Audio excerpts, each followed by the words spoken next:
नमस्कार मित्रांनो, स्वागत आहे तुमचं आपल्या यूट्यूब चॅनलवरती। तर मित्रांनो, आजचा व्हिडिओ खूप महत्त्वाचा आहे, प्रत्येक बांधकाम कामगारांसाठी महत्त्वाचा आहे। कारण ह्या व्हिडिओमध्ये मी सांगणार आहे की ज्यांनी नोंदणी केल्या बांधकाम कामगारांनी त्यांना प्रत्येकाला घरकुल मंजूर होणार आहे। आणि ते कसं होणार आहे तर मित्रांनो, त्याला काही अटीसुद्धा आहेत, त्या अटी जाणून घेणं गरजेचं आहे, कागदपत्रसुद्धा जाणून घेणं गरजेचं आहे। या व्हिडिओमध्ये मी टोटली प्रोसेस जी काय आहे ती टोटली सांगणार आहे। तर मित्रांनो, हा विदाऊट स्किप करता व्हिडिओ शेवटपर्यंत पहा। जर चॅनलवर जर नवीन असेल तर चॅनलला सबस्क्राईब करून बेल नोटिफिकेशन दाबायला विसरू नका। तर चला मित्रांनो, व्हिडिओ सुरू करूया। मित्रांनो, मी व्हिडिओमध्ये सांगितल्यानुसार प्रत्येकाला घरकुल मंजूर होणार असं मी व्हिडिओमध्ये सांगितले। त्यासाठी तुम्हाला मित्रांनो जी आवश्यकता असणारी गोष्टी आहेत त्या माहीत असणं गरजेचं आहे। त्या ह्याच व्हिडिओमध्ये मी तुम्हाला सर्व गोष्टी सांगणार आहे। तर मित्रांनो, याचा अर्थ असा आहे की तुम्ही नोंदणी केला आणि तुम्हाला 1 वर्ष वगैरे वलंडलं असेल आणि नोंदणी तुमची ॲक्सेप्ट आणि ॲक्टिव्ह आली असेल तर तुम्हाला घरकुल मंजूर होतं। आणि त्याच्यासाठी पात्रतासुद्धा आहे मित्रांनो, कागदपत्र काय काय लागतात ही सर्व या व्हिडिओमध्ये सांगणार आहे। तर मुळात सगळ्यात पहिल्यांदा आपण मित्रांनो जी पात्रता आहे, कल्याणकारी मंडळाकडे नोंदणी केल्यानंतर आपल्याला घरकुल मंजूर होण्यासाठी जी पात्रता लागते ती पहिले तुम्ही जाणून घेणं गरजेचं आहे। मी तुम्हाला पात्रता सांगते मित्रांनो। पहिला मुद्दा आहे मित्रांनो की बांधकाम कामगार हा महामंडळाकडे 1 वर्षापेक्षा अधिक नोंदणीकृत असावा। नोंदणीत बांधकाम कामगाराची स्वतःची किंवा पत्नीच्या नावावर महाराष्ट्र राज्यात पक्के घर नसावे। नोंदणीत बांधकाम कामगाराची स्वतःची किंवा पत्नीचे नावे जागा किंवा कच्चे घर असावे।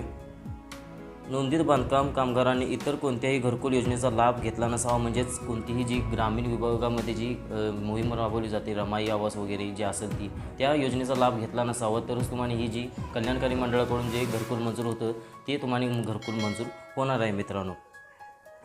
नोंदणीत बांधकाम कामगार हा प्रधानमंत्री आवास योजना ग्रामीणच्या कायमस्वरूपी प्रतीक्षा यादीमध्ये समाविष्ट नसावा।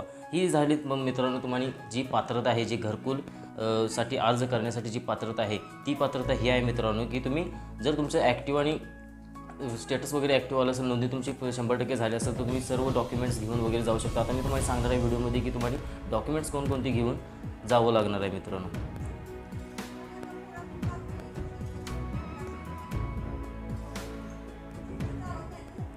तर घरकुल योजनेसाठी लागणारी आवश्यक कागदपत्रे मी स्क्रीनवरती तुम्हाला दाखवत आहे मित्रांनो, तुम्ही पाहू शकता। व्यवस्थित ते ऐकून घ्या मित्रांनो।